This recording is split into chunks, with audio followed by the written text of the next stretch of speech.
Assalamualaikum warahmatullahi wabarakatuh. Apa kabar sahabat akademia dimanapun Anda berada? Semoga selalu dalam lindungan Allah Subhanahu wa Ta'ala. Dalam kesempatan kali ini, insya Allah saya akan mencoba untuk men-share bagaimana strategi menulis research artikel di jurnal yang terindeks Scopus. Ada beberapa hal yang harus kita lakukan sebelum kita mensubmit artikel kita. Hal yang pertama adalah mempersiapkan artikel. Dalam mempersiapkan artikel, kita harus memilih tema artikel sesuai dengan keahlian kita. Kalau misalkan keahliannya adalah dalam bidang pendidikan, khususnya pendidikan bahasa Inggris misalkan, maka tema artikelnya sesuai dengan skop keahlian kita.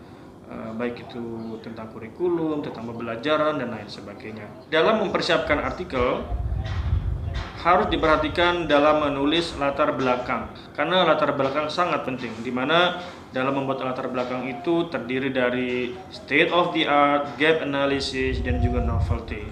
Ketiga hal itu sangat penting sekali dalam menulis latar belakang.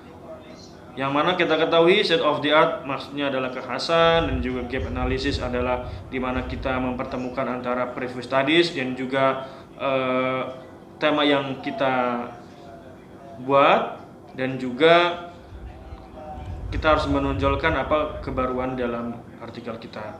Kemudian dalam membuat sebuah kesimpulan atau konklusi harus bersifat refleksi. Jadi dalam membuat kesimpulan tidak hanya berbasis data, tapi juga bersifat umum yang dapat dibaca orang di seluruh dunia. Dan hal yang kedua adalah menelusuri kebaruan melalui internet. Kebaruan artikel sangat ditekankan ketika kita submit di jurnal.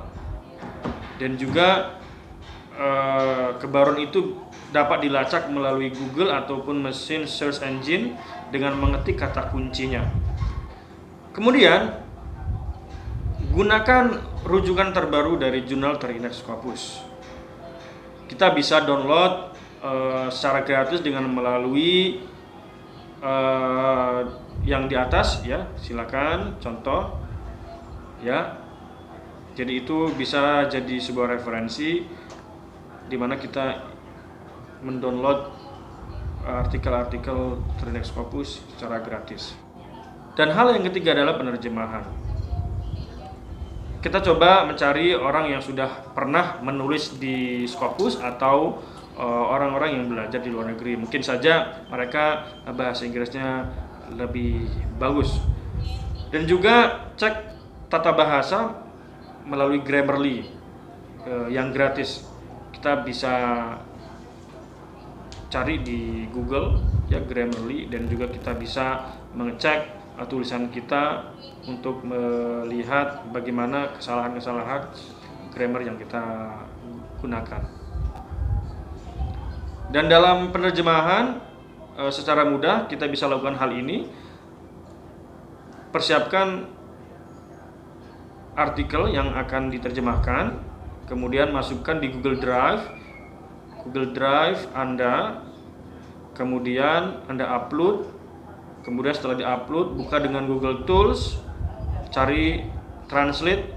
Setelah di-translate sesuai dengan bahasa yang diinginkan, kemudian unduh file. Itu pun bisa salah satu untuk menerjemahkan dengan secara cepat. Dan langkah yang keempat, melacak jurnal Scopus. Anda bisa membuka akses link di atas.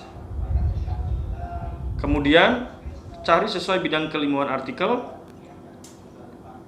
Kita bisa cari di sana. Kalau social science, klik ataupun ketik social science. Kalau keilmuan-keilmuan yang lainnya bisa dicari di sana. Dan juga kita harus jeli terhadap jurnal-jurnal, kapan coveragenya, apakah masih ongoing atau sudah discontinue. Itu juga harus kita perhatikan dengan baik. Dilihat juga Q-nya Q berapa, Q1, Q2, Q3, apa Q4. Dan saran saya, kalau kita sebagai penulis pemula, kita coba untuk mensubmit di jurnal yang Q4 atau 3. Baru kalau sudah mulai terbiasa, kita coba naik lebih ke atas ke Q2 dan Q1. Dan langkah keempat adalah proses submit.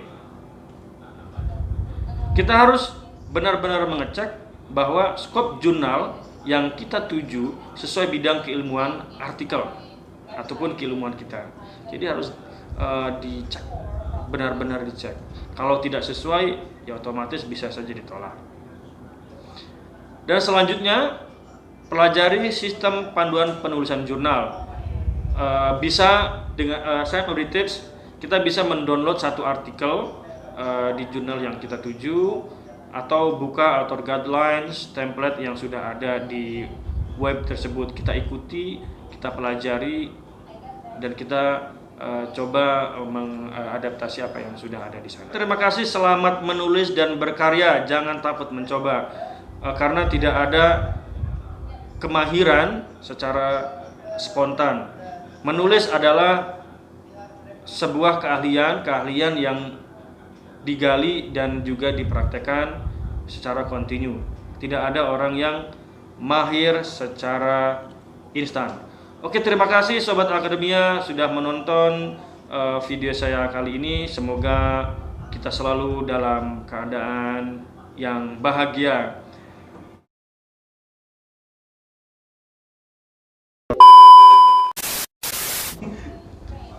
Udah mulai nih.